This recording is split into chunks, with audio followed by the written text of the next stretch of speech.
Hello, outdoor people.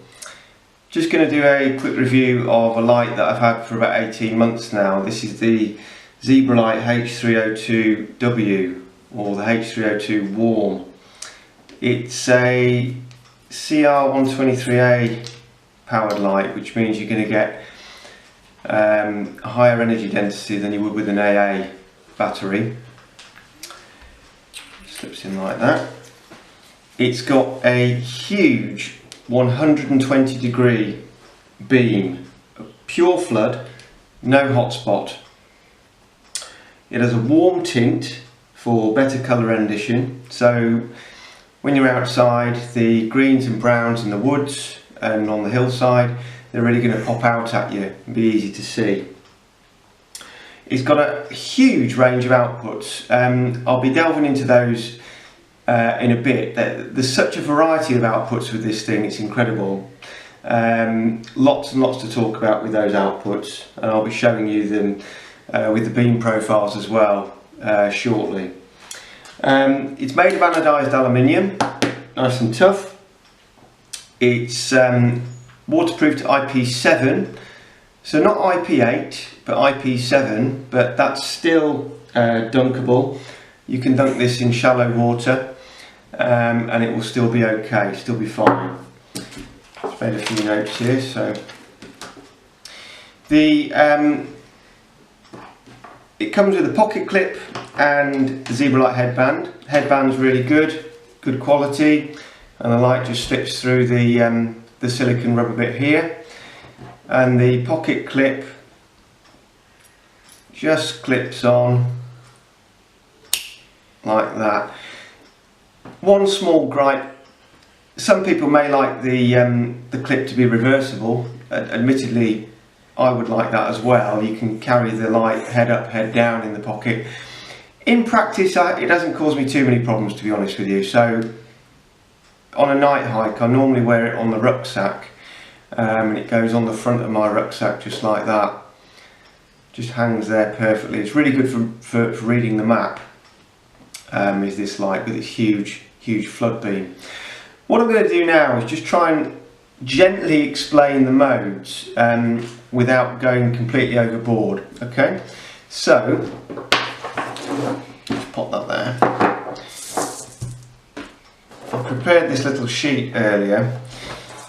Like all Zebralight products,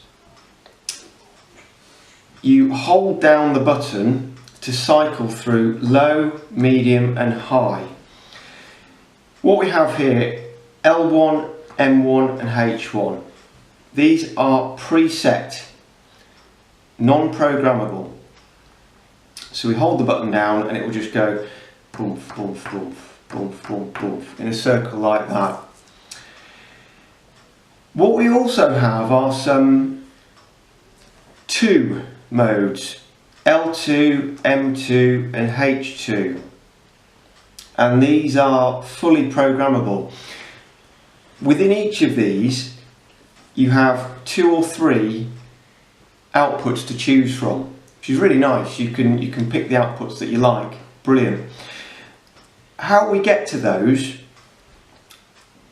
once we've programmed the light, how we get to those is you hold down the button, it will come on in L1. If you then double click, it will take you to L2.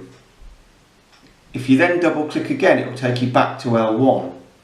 So you can toggle between the lows. Likewise, if we hold down the button and cycle, so it'll come on in L1 or L2, depending on what we last used. It'll cycle through to medium 1. Double click, we can toggle into M2. Double click again, we can toggle back to M1. The light will remember what you last used. So if you last used medium 2 or L2 or H1 or any of these modes, it will remember. And what that means is, once you set it up, you can cycle virtually any path. So you can cycle from L1 to medium 2 to H1.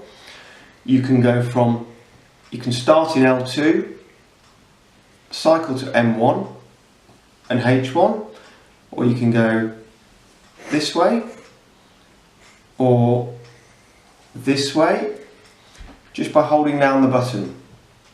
If at any point in any of these group sets you decide you want a little bit less or a little bit more light, you just double click and it will toggle between the 1s and the 2s.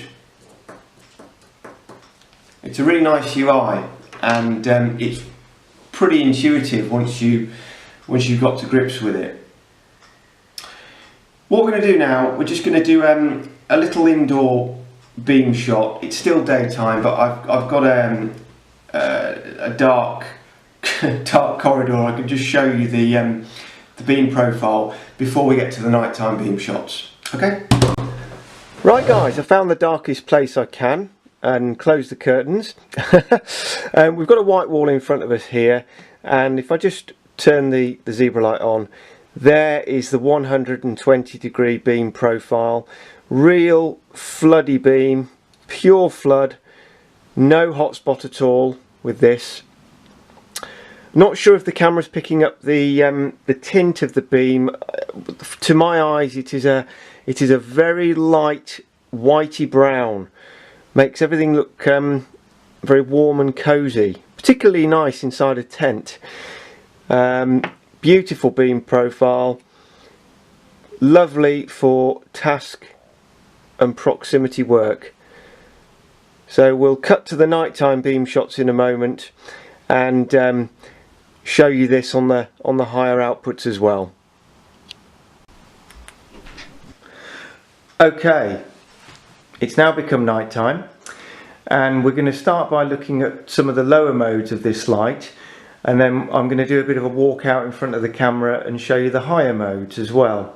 The two lower modes are so low that the only way I can show you these properly is by holding the light with the LED facing the camera directly like this. They are so incredibly low, it's unbelievable.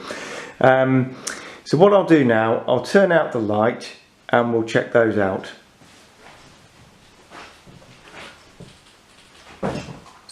Complete darkness.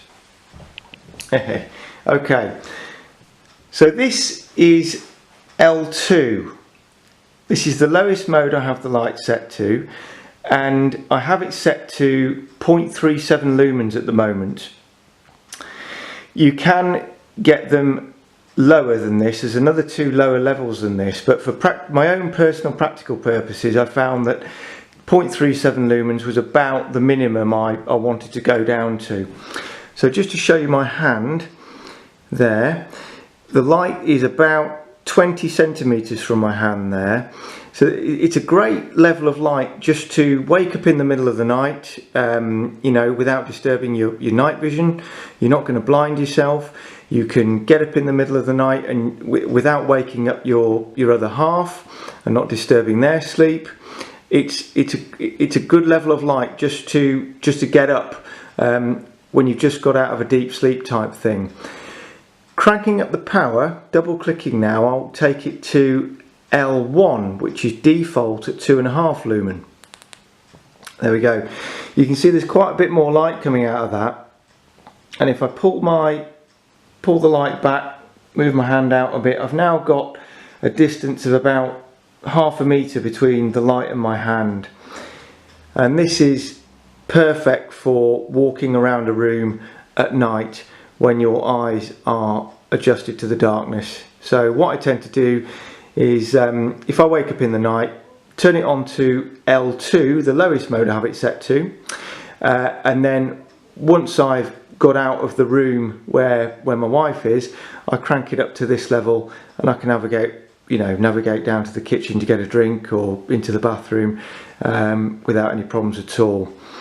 What we'll do now is I'll walk out in front of the camera and we'll crank up the power and show you the beam profile against the wall and on the higher settings.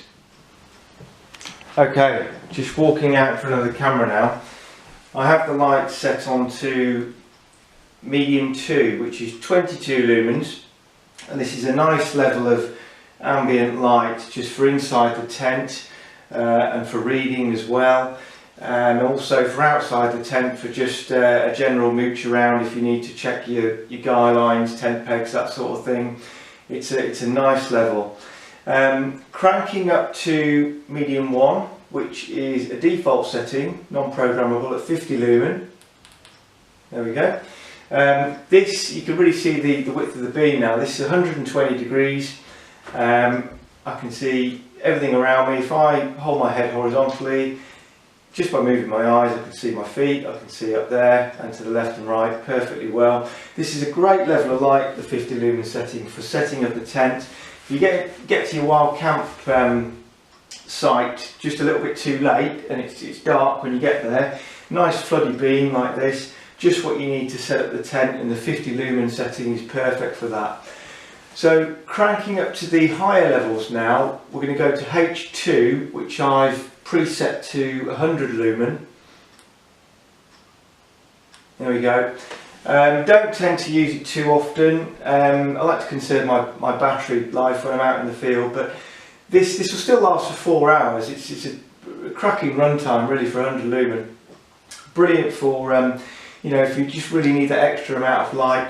But where I've found this really excels is in the home. If you're doing a bit of DIY, if you've got a dark corner that you need to do a bit of DIY with a drill, screwdriver, that type of thing, and you just need that extra oomph of lumens just to see what you're doing, 100 lumens is brilliant for that.